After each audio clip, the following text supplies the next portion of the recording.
Maka direnungi itu di Arafah itu.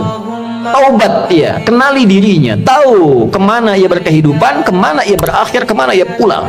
Setelah itu dia bertekad, dia zikir dari Arafah pergi ke Muzdalifah. Fa'idha afadtum min arafatin fadhkurullaha indal masy'aril haram. Dia bawa zikirnya, dia bertekad, dia akan lempari itu sifat-sifat buruknya yang ada dalam tubuhnya dulu, karena 3 yang mempengaruhi dia menjadi tidak baik. Dirinya yang tidak bisa mengontrol nafsunya, faktor lingkungan sekitar yang dekat, lalu yang ketiga lingkungan jauh. Terdekatnya disebut aqabah dalam diri, lingkungan sekitaran disebut wusta, yang jauh disebut dengan ula. Maka yang pertama dia lakukan, lempari dulu sifat yang tak baik dalam dirinya. Maka catatan di Arafah dia bawa ke Muzdalifah, dia bawa 7 kerikil di situ, dia datang ke Jamarat, dia lempari bismillah, Allahu Akbar, lontar sifat kurang baiknya. Oh, ini diri saya yang tak bisa mengontrol nafsu, sering celah orang. Bismillah, Allahu Akbar, lontar, dia nangis karena yang dilontar sifat buruknya. Ritualnya demikian. 2 lontar, 3 lontar, sampai ujung kepala sampai kaki.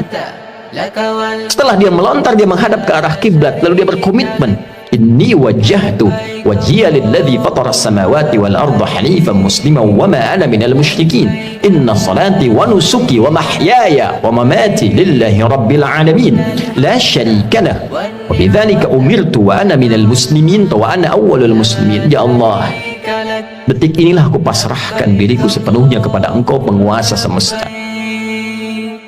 Ada orang-orang berkata Tuhan itu alam semesta, maka Allah lebih detail lewat Rasul yang disampaikan, akulah penguasa alam semesta itu. Ada sering orang berkata karena dia sulit menemukan Tuhan, dia katakan semesta begini, alam semesta memberikan hukum. Saudara, Allah langsung mengatakan alhamdulillahi rabbil alamin. Kalau engkau masih bingung, akulah Tuhan yang merawat dan mencipta semesta itu. Maka Nabi mengajarkan, aku pasrahkan ya Allah diriku kepada Engkau, penguasa semesta. Bila pun selama ini aku sholat, aku beribadah, aku hidup ya Allah, dan kalaupun aku wafat sampai detik ini, aku menyadari aku banyak salah, maka aku bertobat dan berjanji tidak akan menyimpang lagi. Kalau Engkau beri aku kesempatan hidup setelah ini, aku berjanji akan menjadi muslim yang lebih baik lagi mulai detik ini. Lalu setelah itu dia merenung lagi, ada yang belum selesai, maka dia pergi ke Muna, kita kenal dengan Mina. Dia renungkan apa nih? Karena pengaruh teman, catat oleh dia. Oh, ini saya nggak bagus karena gaulnya nggak baik di sini. Karena pengaruh tempat baru, dia bertugas, bertemu lingkungan baru, ulah. Maka dia balik lagi. Sehari, renungkan lagi, 2 hari. Dia merasa bagus, selesai. Tawaf ifadah, terdahulukan oleh dia, selesai, tuntas hajinya. Dia merasa kurang sempurna sampai hari ketiga, nafar akhir. Wadhkurullaha fi ayyamin ma'dudat faman ta'ajjala fi yawmaini fala ithma alaihi wa man ta'akhkhara fala ithma alaihi. Apa kesimpulannya? 5 nittaqa. Jika dia sudah menilai dirinya, takwanya sudah balik. Jadi intinya takwa lagi. Takwa lagi. Itulah sebabnya bekal haji pun dari bekal takwa pulang takwa. Di mana ditemukan statement bekalnya? Al-Baqarah 197.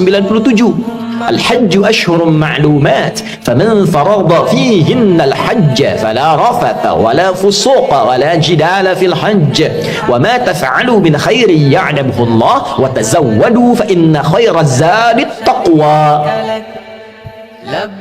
Haji itu ditentukan waktunya, sudah viral, diketahui persiapan sampai puncaknya. Jika Anda komitmen bersiap haji, maka siapkan dirimu. Jangan berkata kotor. Jangan engkau berdebat pada yang tidak penting, berselisih. Jangan berperilaku menyimpang. Itu yang kita koreksi di sana. Silahkan berbekal. Allah tahu banyak orang mau berbekal, kopernya tuh silahkan besarin, bekalin materinya, baju, persiapan. Tapi yang terpenting bukan itu, kata Allah. Yang terpenting itu koreksi dirimu. Wa tazawwadu fa inna khairaz zadi taqwa. Bekal takwamu. Makanya sebelum berangkat kita manasik tuh. Malam tahajud tingkatkan, baca Quran tingkatkan, itu bagian takwa. Nanti di sana dioptimalkan. Begitu pulang 5 nittaqa. Setelah 2 hari, 3 hari selesai di Muna itu, kita simpulkan ada perubahan nggak? Itulah sifat takwa. Ketika pulang berubah jadi baik, yang tak baik dikoreksi jadi baik. Itulah birrun. melekat pada pelakunya, mabrurun. Ini yang dimaksud kalimat Nabi, al-hajjul mabrur, haji yang merubah pelakunya menjadi lebih baik dari sebelumnya.